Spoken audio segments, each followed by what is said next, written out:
ഇന്നലെ അനുഗ്രഹിക്കപ്പെട്ടില്ല എന്ന് വിചാരിച്ചുകൊണ്ട് ഒരു അനുഗ്രഹിക്കപ്പെടാത്ത ഒരു ഭൂതകാലമാണ് നിനക്കുണ്ടെങ്കിൽ അത് കർത്താവിനോട് ചേർത്ത് വെക്കേണ്ടതാണ്. അനുഗ്രഹിക്കപ്പെടാത്തൊരു ഭൂതകാലമാണ് നിനക്കുണ്ടെന്ന് വിചാരിച്ചോ.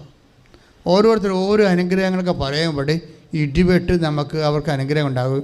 ഇപ്പം നമ്മളവർക്ക് ദൈവമേ, ഞാനും കുറേ നാളായിട്ട് ഇങ്ങനെ വിശ്വാസിയായിട്ട് ജീവിച്ചു പോവുകയാണല്ല, എന്താണ് ഈ കർത്താവ് എന്നോട് ഒരു കരുണ കാണിക്കാത്തത്?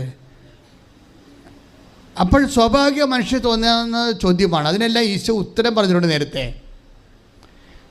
ഞാൻ എപ്പോഴും പറയുന്നത്, ഞാൻ മാത്രം പറയുന്നൊരു കാര്യമുണ്ട്. ഞാൻ മാത്രം എന്ന് പറഞ്ഞാൽ ഞാനിങ്ങനെ തവളയെപ്പോലെ വീർത്ത് അഹങ്കാരം കൊണ്ട് പറയണമല്ല.